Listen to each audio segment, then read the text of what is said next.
역대하 20장 14절에서 23절까지의 말씀입니다. 우리 서로를 향해서 예수님 안에서 행복하십시오 라고 인사하도록 하겠습니다. 예수님 안에서 행복하시기 바랍니다. 예수님 안에서 새해 큰 은혜와 복을 누리시는 우리 모든 성도님들 되시기를 바라겠습니다. 우리 지난 주일에 예배의 본질, 예배의 핵심에 관한 말씀을 함께 나눴는데요. 기억나십니까? 예배의 핵심, 예배의 본질이 뭐였나요? 나를 낮추고 누구만을 높이는 거죠? 하나님만을 높이는 게 예배라고 말씀을 드렸습니다. 그러면 예배는 그것만 있는 것일까? 그렇지 않다는 겁니다.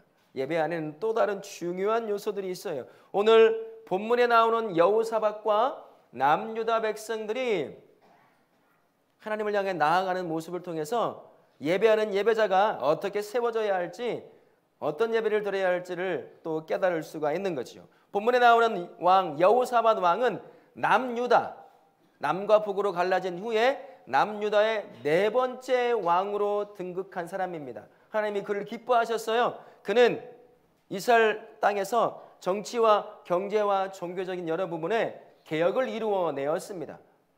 그래서 하나님이 기뻐하시고 또 선하게 나라를 통치하던 왕이 여호사밧 왕이었어요. 그런데 어느 날 그 남유다를 둘러싸고 있는 암몬과 모압과 세일산 민족이 연합을 해서 남유다를 치겠다는 그런 소문이 돌기 시작한 거예요.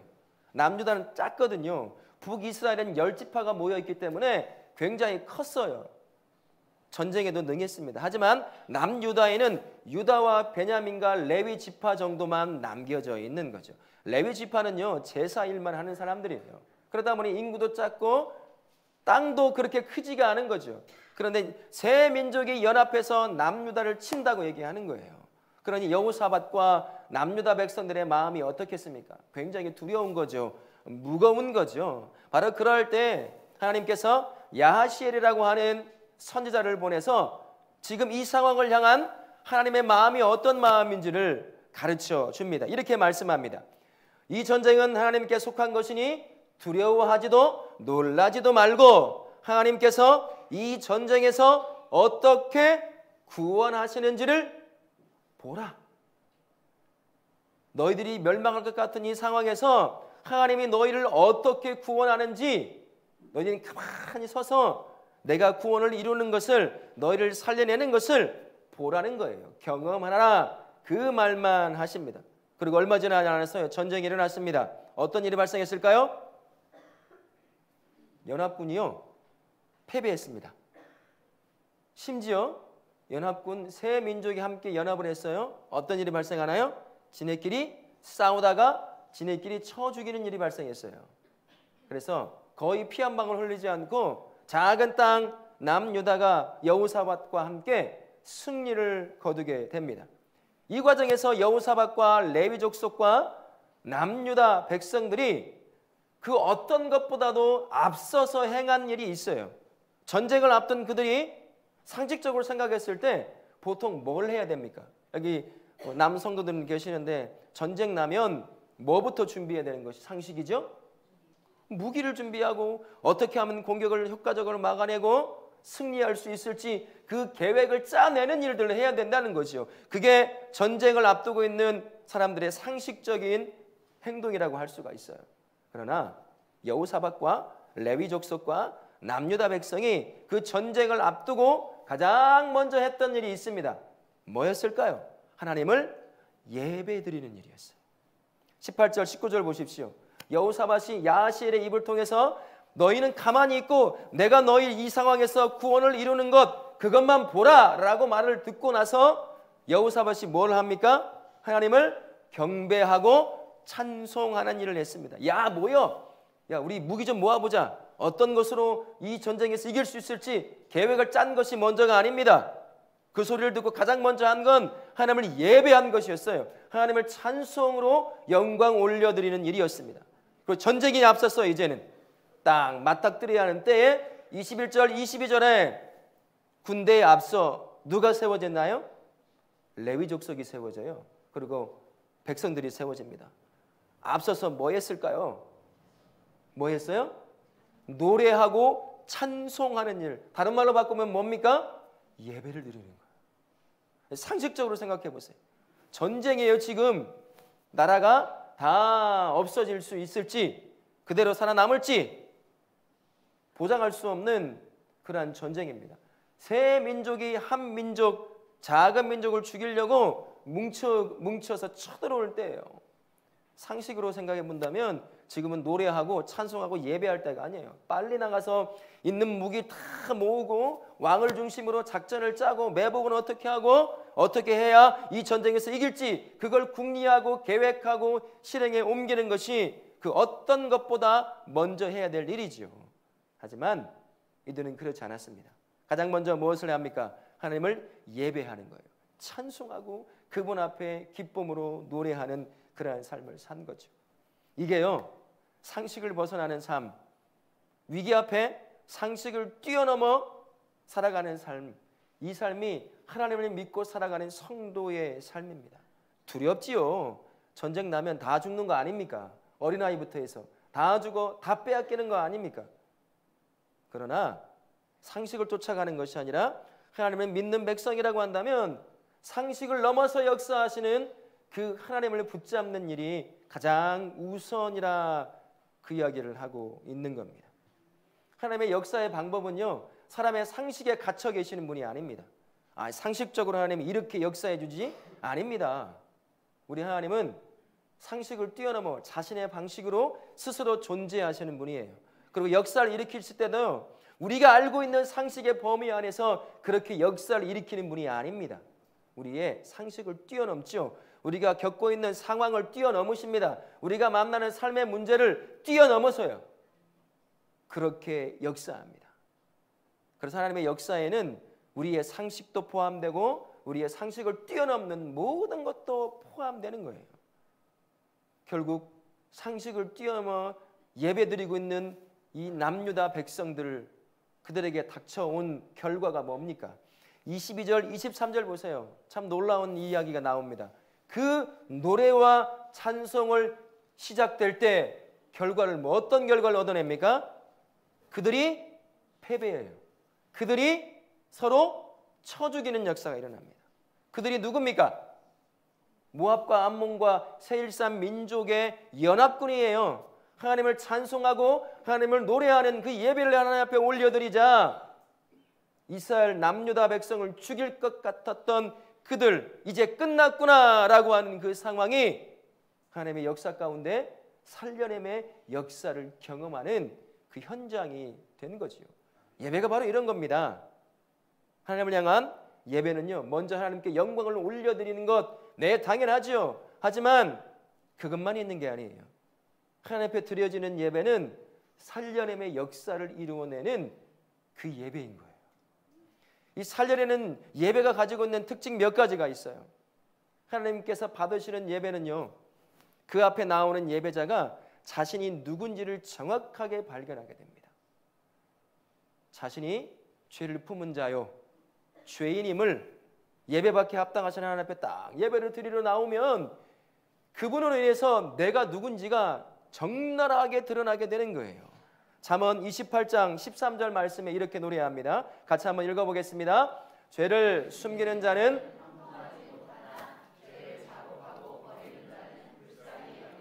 반드리라. 예배 가운데 임재하시는 그 하나님, 진리의 빛으로 우리 앞에 오십니다. 임재하셔요. 그분 앞에 서 있는 모든 사람들은요, 자신이 누군지 발견할 수 있어야 돼요. 그분 앞에 서서 과연 누가 자신을 숨길 수 있을까요? 그분의 진리의 빛은 내가 숨기고 싶은 나의 본질, 내가 진짜 어떤 사람인지를 전혀 숨길 수가 없습니다. 그분 앞에 서 있는 모든 사람들, 저도 그렇고 여기 계신 모든 성도님들 다 한 번씩 경험해 보셨을 거예요. 그분 앞에 선자치고 고백하지 않을 수 없는 그 고백이 뭔가요? 나는 죄인입니다. 내 안에 시커멓게 능그렁이처럼 천년 만년 묵은 능그렁이처럼 들어앉아 있는 나의 죄성을 발견하게 되는 거예요. 하나님 앞에 서면요, 누구도 자신을 숨길 수가 없습니다. 하나님이 받으시는 예배라고 하는 것이 그거예요. 그분 앞에 예배드리는 모든 성도는요, 진리의 빛으로 나의 모든 내면의 속속들이를 내 영혼 깊숙한 곳까지 파고들어 있는 그 죄를 그대로 들추어내십니다. 내가 죄인임을 고백하지 않을 수 없게 만드신다라는 것이에요. 세상에 나가면 나름 여러분 숨겨 다녀요. 멋진 옷을 입어요. 술배가 나왔는지 똥배가 나왔는지 뭡니까? 배를 꽉 조이는 게 뭐가 있어요? 코르셋이라고 그러나요? 남자도 그렇고 여자도 그렇고 자신을 숨기죠. 막 뭣도 여기다가 뭘 넣나요? 여기다 어깨도 보게 뽕을 넣고 나름 자기의 진짜 모습, 그 모습을 이제 숨기는 거예요.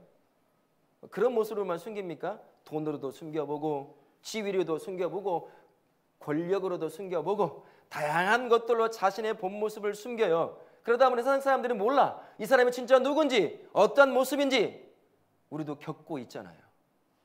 누가 이럴 거라고 상상이나 했겠습니까? 나름 숨겨요. 그래서 사람들이 못 알아봅니다. 결국엔 본인조차도 자신의 진짜 모습을 하나도 발견하지 못하는 거죠. 근데 하나님이 받으시는 예배를 드리러 오는 예배자는요, 그분 앞에 섰을 때 자신의 본 모습을 발견할 수밖에 없어요. 죄인됨의 모습, 이 안에 가득 새카맣게 채워져 있는 자신의 본 모습, 죄인됨의 모습, 그것을 깨닫는 거죠.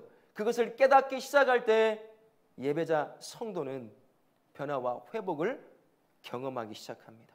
지금까지 죄를 품고요, 죄가 나를 죽이는지도 모르면서 살아왔던 그 삶이 진리이신 하나님 앞에 딱 세워지는 그 순간, 그것이 얼마나 나를 죽음으로 이끌어가는 건지를 깨닫게 되는 거지요. 그래서 더 이상 내가 죄 가운데 살 수 없구나를 깨닫는 겁니다. 여러분, 어디 가서 내가 죄인임을 깨닫습니까? 예? 밖에 나가면 내가 죄인임을 깨닫나요? 누구 앞에 섰을 때만 내가 죄인임을 깨닫습니까? 예배 받기에 합당해서 하나님 앞에 딱 서면요, 나는 죄인이에요. 과연 우리 하나님을 예배할 수 없는 더럽고 추잡한 죄인입니다. 겉은 멀쩡하지만 여러분 속에 뭐가 들어차 있습니까? 죄예요. 그럴싸한 모습으로 감추고 있지만 이 안에 추잡한 것들 다 품고 경험하고 이 자리에 나와 있잖아요. 하나님 앞에 서면요, 이거 다 드러나요. 살리는 예배가 바로 이겁니다. 진짜 하나님이 받으시는 살리는 예배라고 하는 것은 그 안에 회개라고 하는 역사가 일어나는 거예요. 왜요? 그분 앞에 서면 내가 죄인임을 깨달으니까요. 그거 품고 살 수 없음을 알아요. 이것 가지고는 내가 죄를 품고 절대 살 수 없고 죽음의 길로 갈 수밖에 없구나. 그러다 보니 내 입에서 내 영혼이 하는 일이 뭘까요? 회개의 고백이 나오는 거예요. 하나님, 제가 죄인입니다. 그럴싸한 모습으로 가정에서, 직장에서, 사람들의 관계에서 살아왔는데 하나님 앞에 서보니 참 부끄러워서 내가 사람인지도 얘기할 수 없을 만큼 내가 죄인이었군요. 그러면서 하나님 앞에 회개하며 나아갑니다. 바로 그럴 때요, 나를 죽이는 암처럼 내 안에 가득 채워져서 나를 죽음의 길로 이끌어가는 그 죄에서 자유함을 얻는 거죠. 그 생명이신 하나님이 우리에게 주시는 생명을 그제서야 다시 누리는 거예요. 그래서 하나님께서 받으시는 예배라고 하는 건 살려냄의 역사가 있는 예배가 그 하나님이 받으시는 예배입니다. 여러분, 우리가 어떻게 예배를 드려야 하겠습니까? 여러분, 예배 드리러 오셔서 이 자리에 앉으셨을 때 회개의 고백이 나오시던가요? 지금 여러분 예배를 드리면서 이 자리에 임재하신 하나님으로 말미암아 여러분 안에 고이고이 숨겨져 있는 죄가 드러나나요? 나를 살려내는 예배는요, 회개가 있습니다. 그래서 우리가 예배를 통해 살아나는 거예요. 회복되는 겁니다. 죄를 벗어버리는 거죠. 죄를 띄어내는 거예요. 그래야 생명을 다시 덧입고 그 생명으로 다시 하나님이 허락하실 삶의 일주일을 살아갈 수가 있는 거죠. 그럼 여러분, 예배 어떻게 드려야 돼요? 시간 늦어야 되겠어요? 졸아야 되겠어요? 아무리 허임 목사가 설교를 못해도 저 같으면 앞에 서 있는 사람 민망하지 않게 눈을 부릅뜨고 안 좋은 척이라도 좀 하겠어요. 잘 들어줘야 설교자가 계속 잘 돼요. 예? 반응도 좀 하시고 웃기도 좀 하시고. 저 사람 잘 못 웃기거든요. 아시잖아요. 예? 이렇게 하나님 앞에 시간과 이 모든 것들을 잘 준비해서 하나님 앞에 드려야 되는 거죠. 그렇게 준비하고 하나님 앞에 나아갈 때 그때 하나님께서 내 영혼에 숨겨져 있는 죄를 드러내시면서 그 죄를 회개하게 하셔요. 그 죄를 품고 다시 허락할 일주일의 삶을 살 수는 없잖아요. 나도 모르는 사이 내 영혼은 죄 때문에 죽어가는 거예요. 예배라고 하는 것이 그런 것입니다. 먼저 하나님께 영광을 올려드리는 것이 우선이지만 그 영광 가운데 임재하시는 하나님을 만남으로 말미암아 내가 죄인됨을 깨닫는 거죠. 그리고 죄를 내버리는 거예요. 그리고 버려진 그곳에 생명이신 하나님이 새 생명을 넣어주는 거예요. 그래서 일주일을요 성도가 생명을 갖고 살아가게 되는 겁니다. 여러분, 나를 살리려고 하신 그 하나님께서 우리에게 예배를 허락하셨다는 것은 그분 앞에 서서 내 죄를 깨닫고 회개하기를 원하신다는 걸 기억하십시오. 여러분 모두가 다 저와 함께 하나님께서 받으시는 예배를 드릴 때 회개가 있는 살려내는 예배를 드리실 수 있기를 바랍니다. 아멘. 예배가 나를 살리는 또 다른 한 가지 이유가 있습니다. 온전히 하나님께 산 제물처럼 드려지기 때문이다라는 겁니다. 로마서 12장 1절 말씀 이렇게 말씀하시죠. 같이 한번 읽겠습니다. 너희 몸을 하나님이 기뻐하시는 거룩한 산 제물로 드리라. 이는 너희가 드릴 영적 예배니라. 여러분 제물을 드릴 때 사람 있는 걸 드리나요? 죽여서 드리나요? 죽여요. 각을 떠서 드립니다. 우리도 비슷해요. 살아있지만 죄로 말미암아 한편으로는 죽어있는 존재와 같아요.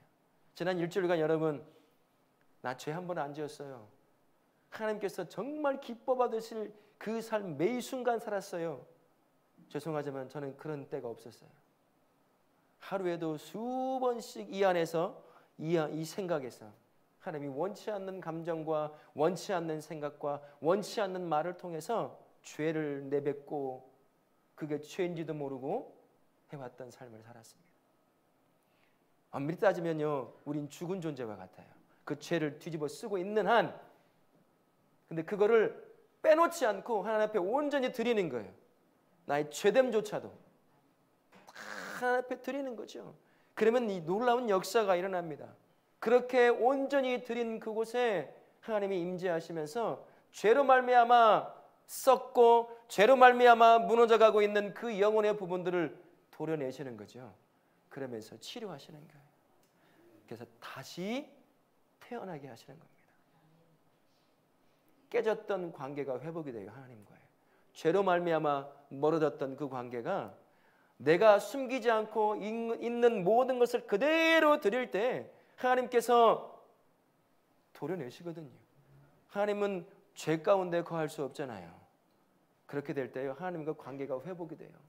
하나님과의 관계가 회복이 되면요 영원한 생명을 사모하는 새로운 피조물로 우리가 다시 태어나게 되는 것이죠. 지난 한 주간 살아오면서 내 영혼과 삶을 죄로 온통 오물을 뒤집어 썼어요. 제가 이런 영상을 한번 봤습니다. 중국에서 일어나는 영상이거든요.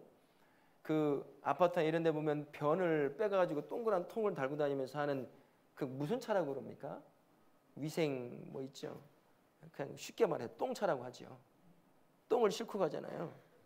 근데 중국에서 이 똥차가 안에 가스가 가득 차가지고 가다가 터져버린 거예요. 상상이 되시죠? 노란 것이 수십 미터에 쫙.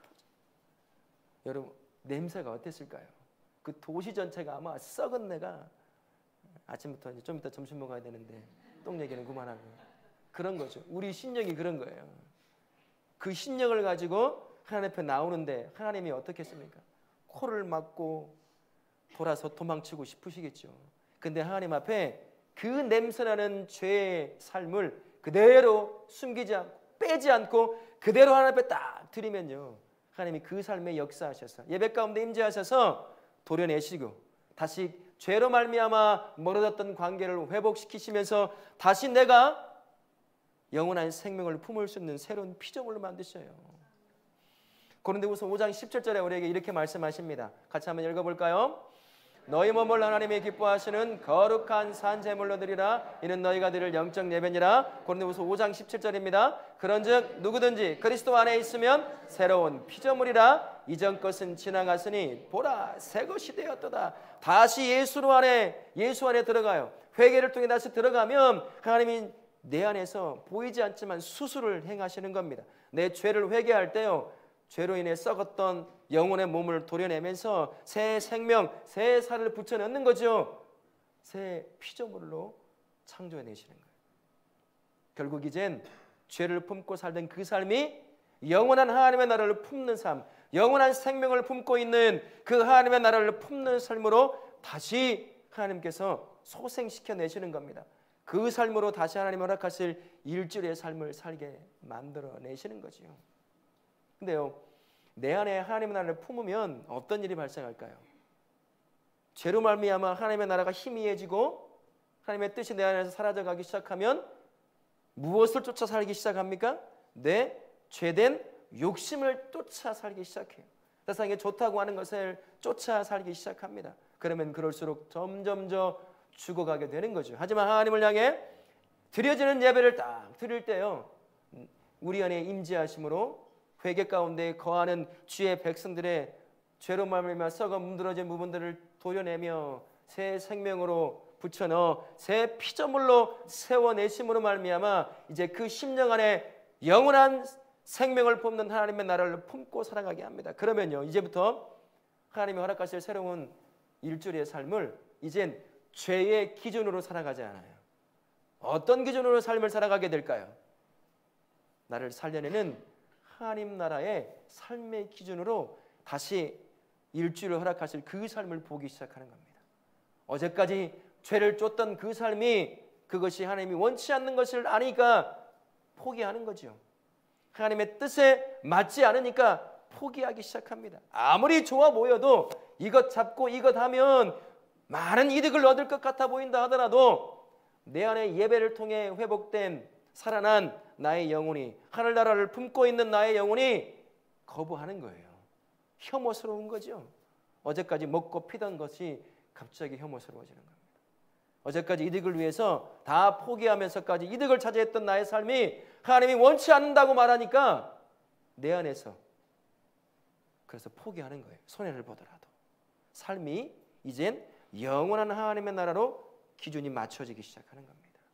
그래서요, 일주일의 삶이 생명을 누리는 삶으로 바뀌어져 가기 시작하는 거예요.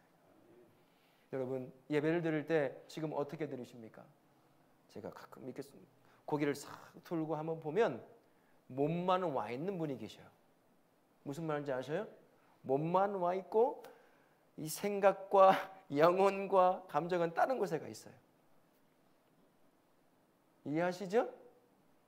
그렇게 드려서는 안 되죠. 하나님이 원하시는 건요, 죄가 묻어 있다 하더라도 그걸 가지고 온전히 드리기를 원하셔요. 그래야 수술이 일어나는 거 아닙니까? 그래야 인자하신 하나님을 만나 수술이 일어나고 죄 때문에 멀어졌던 하나님과 관계가 회복되며 다시 잃어버렸던 하나님의 나라가 다시 품을 수가 있는 거죠. 그래야 성도가 생명의 기준을 쫓아 다시 일주일을 살아갈 수가 있는 거예요. 혹시나 지금 몸만 와 있는 분이 계시다면 빨리 정신 바짝 차리고 회사 가 있는 정신을 끌어오십시오. 네? 집어넣으세요. 머릿속에. 돌아와라 하고. 그렇게 하나님 앞에 드리십시다. 최고의 하나님께 최선의 예배를 드려야 할 우리가 몸뚱아리만 여기 앉아서 앉아있다고 생각해 보세요. 친구와 대화를 나눠도요, 몸뚱아리만 와 앉아있어요. 전화를 갖고 다른 사람과 대화해요. 아무리 친한 친구라도요, 그 앞에 있는 사람은 어떨까요? 기분이 굉장히 속상해요. 앞에 몸뚱아리는 와 있는데 나눌 수가 없는 존재가 되는 거예요. 지금 하나님이 그런 것일 수도 있다는 거예요.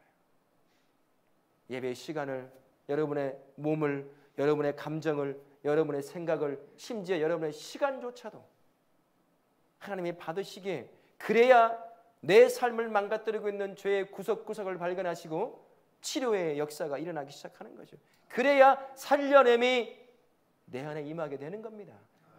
그래서 일주일을 다시 그 힘으로, 그 생명으로 살아갈 수 있는 것이요.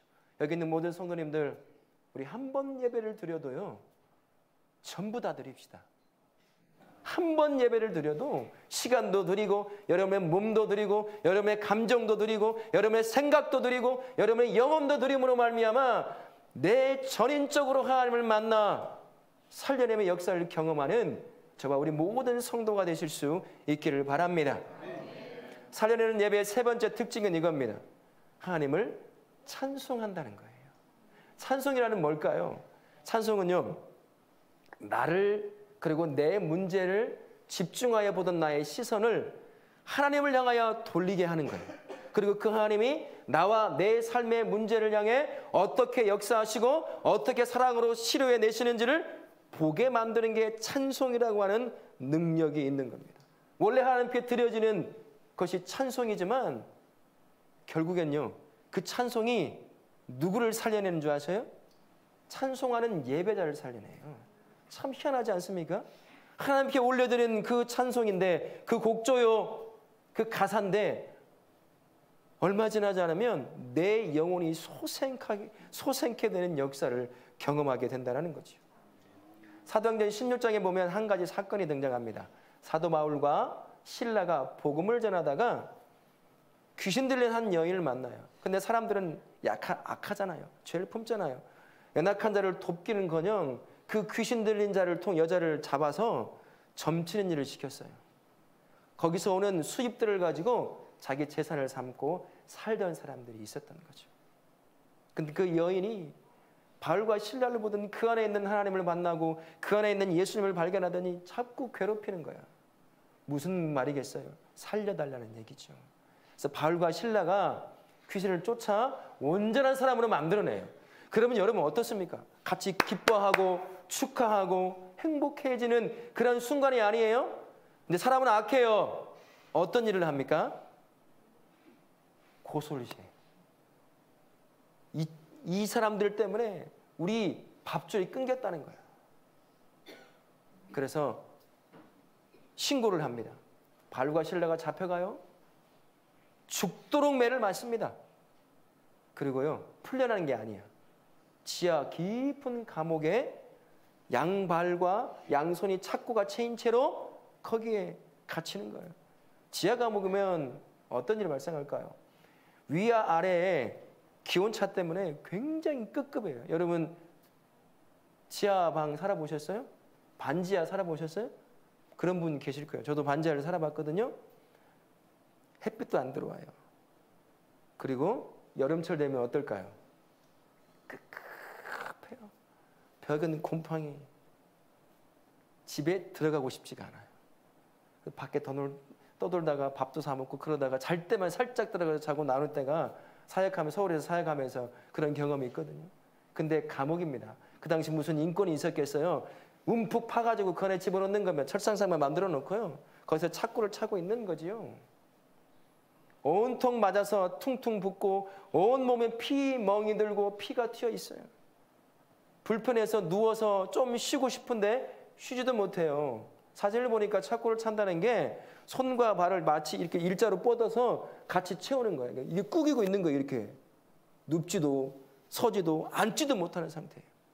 어두침침한 그곳에, 급급한 그곳에 온통 맞아 부어있는 그 몸을 가지고 그곳에 있는 거죠. 거기서 무슨 찬송이 나오겠어요.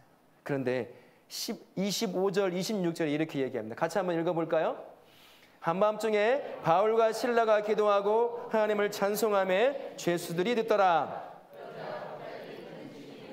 옥터가 움직이고 문이 곧 다 열리며 모든 사람의 매인 것이 풀어지니라. 그 고통 가운데 바울과 실라의 입을 열어 어디서 찬송이 나오겠어요. 그때 야 건들지 좀 마라. 야 가만히 좀 있어. 네가 움직일 때마다 통증이야. 실라 가만히 좀 있어. 이렇게 말하는 게 상식이잖아요. 근데 그 상황에 이 두 사람이 정신 나간 짓을 하는 것 같은 거예요. 하나님을 예배하는 거죠. 찬송하는 거예요. 그러자 어떤 일이 발생합니까? 지진이 일어나요. 하나님의 임재를 경험하는 겁니다. 이 바울과 실라는 찬송을 통해 지진으로 임하신 하나님을 경험하는 역사를 경험해요. 찬송이 이런 능력이 있습니다. 찬송은요, 하나님을 경험하는 은혜의 통로가 돼요. 목사님, 저 음도 틀려요. 조금만 빨라도 박자 놓쳐서 못 따라가요. 가사도 제대로 안 보여요. 다 알지요. 그러나요, 박자가 틀리고 음정이 틀리고 가사가 잘못 불러도, 여러분 저 아시잖아요. 박자 틀리죠? 가사 틀리죠? 그런데 그래도 해요. 그게 저인 걸 어떻게 하겠어요? 근데 하나님은 그걸 기뻐 받으시는 거예요. 박자가 틀리고 음정이 틀리고 가사가 틀려도 하나님을 찬송하고 싶어하는 마음으로 찬송하잖아요. 그러면 그것을 받으시려고 그 사람 안에 임재하시는 거죠. 그리고 그 안에 하나님의 임재를 경험하기 시작합니다. 하나님의 임재는요, 우리 심령을 어떻게 만들어낼까요? 상한 심령을 치료내십니다. 임재하신 그분을 만난 사람 치고 그의 삶이, 그의 영혼이, 그의 감정이 치료가 되지 않는 역사가 없어요. 퉁퉁 부어있는 그 몸, 온몸이 딱지가 지고 피가 엉켜서 옷에 늘러붙어 조금만 움직이면 씨알이 있고 아파요. 착고를 채서 너무 불편합니다. 그러면 이 안에서 뭐가 올라올 것 같으세요? 이 사람들이 강도짓을 하다가 잡혀서 감옥에 들어왔나요? 복음을 전하다가 짐승처럼 살고 있는 한 여인을 치료해냈어요. 그러면 누가 봐도 좋고 기쁜 일이잖아요. 누가 봐도 잘했다고 칭찬받을 일이잖아요. 근데 이들이 어디 들어가 있습니까? 죽도록 맞고 감옥에 들어가 있어요. 찾고 치인 죄로. 무슨 기쁨이 있겠습니까? 하나님을 원망하면 원망했죠. 인생을 원망하면 원망했지 무슨 기쁨의 찬송이 나오겠냐는 거죠. 그런데 그가, 바울과 실라가요, 무거운 입을 때 하나님을 찬송하며 예배하기 시작해요. 그러자 그들의 심령이 부정적인 감정, 부정적인 생각에 지배받았던 그의 마음들이 다시 회복되는 거죠.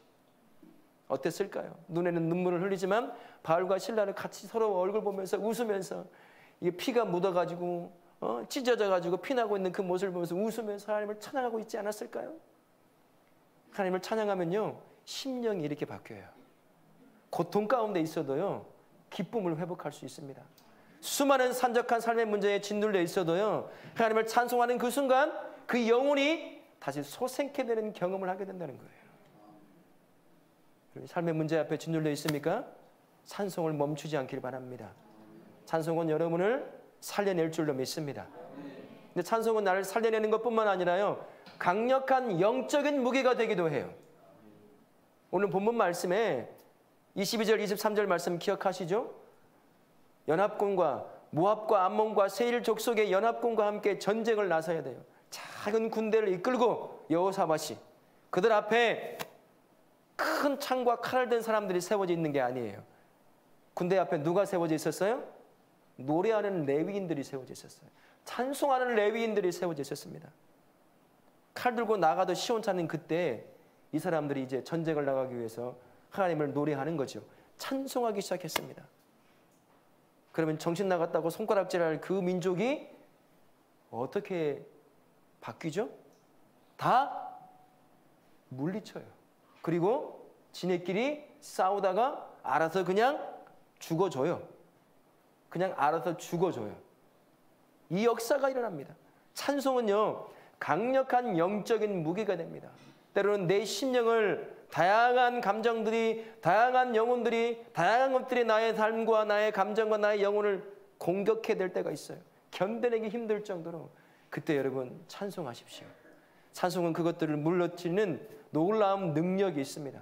왜 그럴까요? 내가 드리는 그 찬송을 받으시는 하나님이 나의 삶에, 우리의 예배 자리에 임재하셔요. 그래서 우리가 놓여있는 수많은 영적인 전투에서 내가 싸우는 것이 아니라 누가 대신 싸워주실까요? 전쟁은 누구에게 속한 겁니까? 하나님에게 속한 거예요. 우리 영적 전투에서 우리 승리할 수 없습니다. 능력 없어요. 그러나 찬송할 때요, 임재하신 그 하나님이 대신 내가 싸워야 될 영적 전투를 행하십니다. 그리고 우리가 누려야 될 그 승리를 경험하게 하셔요.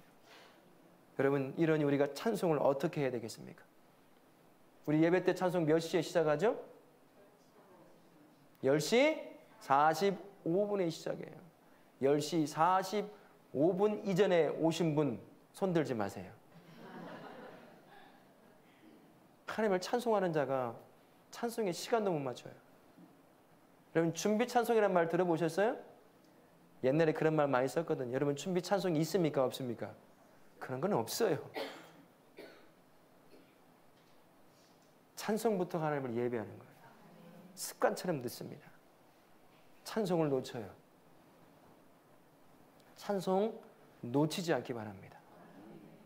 여러분 찬송 부를 때 어떻게 부르십니까?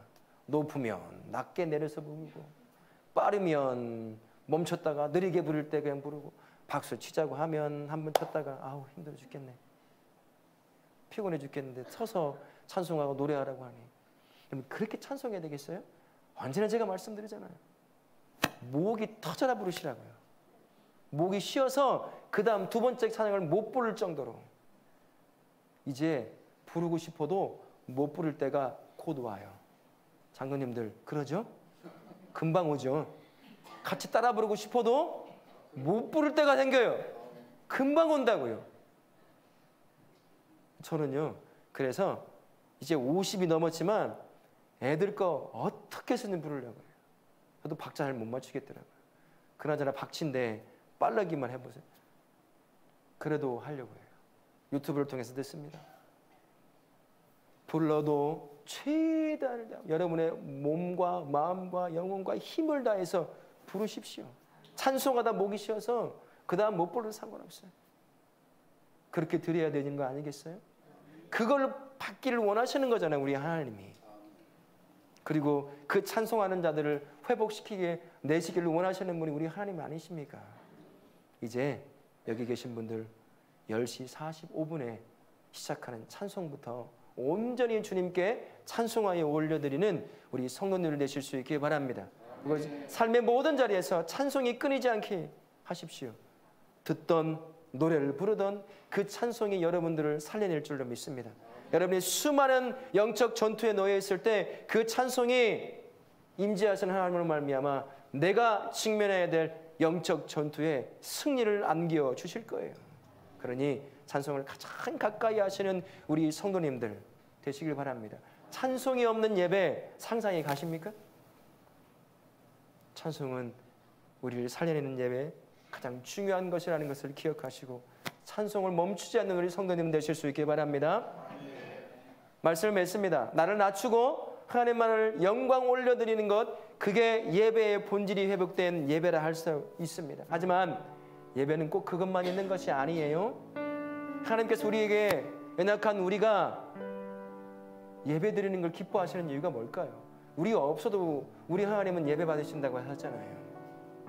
우리 같은 것 예배 드리지 않아도요 스스로 예배 받으시는 분이에요. 그럼에도 우리를 일주일간 죄 가운데 살다가 죽은 영혼처럼 그런 몸, 지쳐있는 몸으로 예배 드린다고 와서 예배 드려요. 하나님의 기준에 무슨 차겠습니까 그게? 그런데도 하나님이 우리를 예배하게 하시고 그 예배를 기뻐 받으신다는 이유는 뭐겠어요? 그 예배를 통해 하시고자 하는 일이 있다는 거예요. 무슨 일이겠어요? 내가 널 살리겠다는 거예요. 죄로 쫓아 죽어가던 네 영혼을 그 지친 몸을 이끌고 와서 예배할 때 내가 네 영혼을 살리겠다는 거예요. 삶의 문제 많잖아요. 지쳐 있잖아요. 해결하고 싶어도 해결되지 않는 것, 오늘 짊어진 짐 내일도 똑같이 짊어지고 가요. 나아지지 않는 환경, 나아지지 않는 몸뚱아리, 그렇게 지치고 상처받고 힘들어하는 거, 그 몸 이끌고 여기 왔잖아요. 우리 하나님은 왜 예배하게 하시려고요? 살려내려고요. 회복시키시려고요. 예배 가운데 임재하는 그 하나님을 만남으로 말미암아 여러분의 영혼이, 여러분의 삶이 다시 소생케 되기를 원하시는 거예요. 그래서 예배하게 하시는 겁니다. 여기 있는 우리 모든 성도님들, 나를 살려내는 그 예배를 통해서 우리를 살리고 싶어 하시는 그 하나님을 만남으로 말미암아 예배 가운데 생명을 경험하시는 우리 모든 성도님들 되시기를 예수님의 이름으로 축원합니다. 아멘.